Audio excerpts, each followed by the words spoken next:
This video is about how to extract the sounds from a VSTi to use in your Yamaha DTXpro or DTXproX modules. I'd like to get the legal stuff out of the way before we go any further. If you have bought a VSTi and you use it on your computer, then what I am going to show you is within the licensing agreement that you agreed to when you bought the software. However, if you have VSTi software and you extract the sounds from it and give them, trade them or sell them to somebody else, you are breaking the licensing agreement and you can be prosecuted.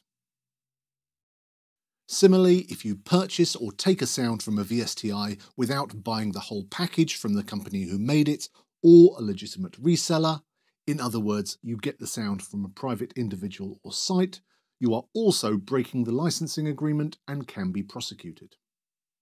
So if you own a VSTi and you use it for adding drum sounds to your tracks, or triggering from your electronic kit or keyboard, or loading into your electronic kit, these are all within the licensing agreement.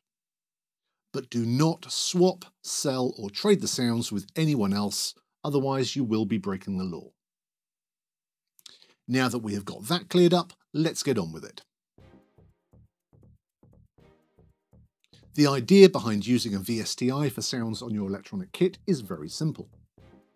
If we have a VSTi running on our computer and have an electronic kit or a keyboard attached to it, we can get the VSTi to play its sounds by hitting a pad or pressing a key.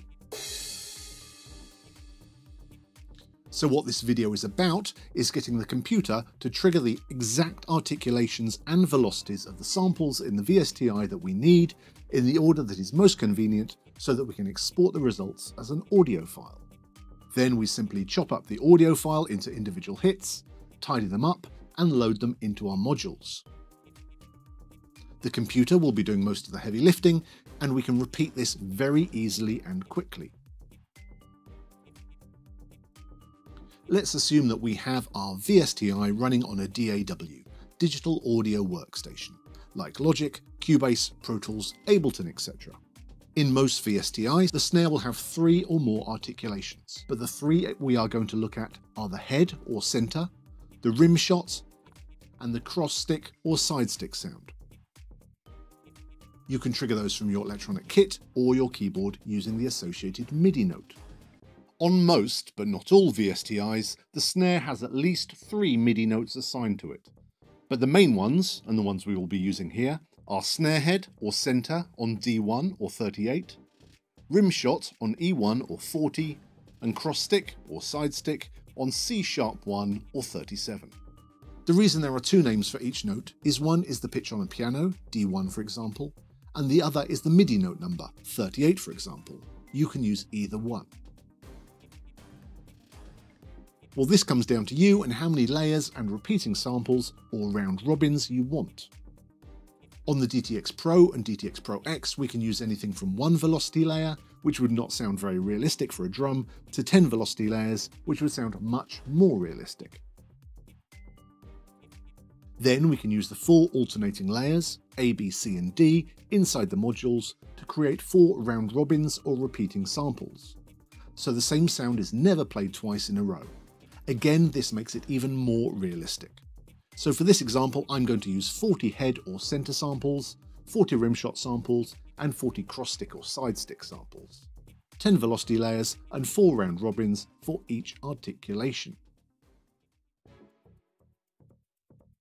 The easiest way to get the sounds we need is to evenly divide the whole MIDI velocity range of an articulation into 40, and use each one of those resulting hits.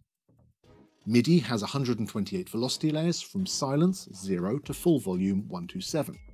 So we need to take 40 evenly spaced samples from 127 to 0, which works out at roughly every 3 velocity layers. So we're going to do that, and then we can ignore the very quietest ones which are left over. So for this, we are going to need 127, 124, 121, 118, 115, and so on. We could just make a MIDI file that played the articulation we need at 127, then a bar later played the same articulation at 124, and so on. But we can be a bit cleverer than that. Firstly, the modules need the samples to be in order from quietest to loudest, not loudest to quietest. so they are put in the right location inside the module. So rather than have a MIDI file which starts at the loudest and works down to the quietest, let's have a MIDI file which starts at the quietest and works up to the loudest. That would make it easier.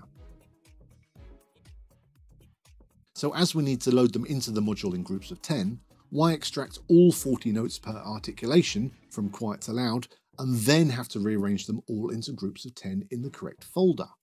Why not make a MIDI file that plays all the velocities that we need in the correct order for each articulation for each user voice? Then we would just need to chop each sample out, trim it if necessary, and we are done. So if we make the MIDI file have each note trigger exactly on the first beat of the bar, and the tempo set so that each drum hit is faded out fully before the next one plays, then when we chop them, we know that the sample starts dead on the downbeat and we don't have to trim the start. So for each user voice we need to create a MIDI file that plays on the first beat of the bar at a slow tempo that allows each sound to fully die out before the next one plays, each velocity that we need for that particular user voice in ascending order from quiet to loud in groups of 10 so that we can load them straight into the module. And if we have it so it covers all the articulations we need in one go, head, rimshot and cross stick if we are doing a snare drum, then we can do the whole lot in one pass.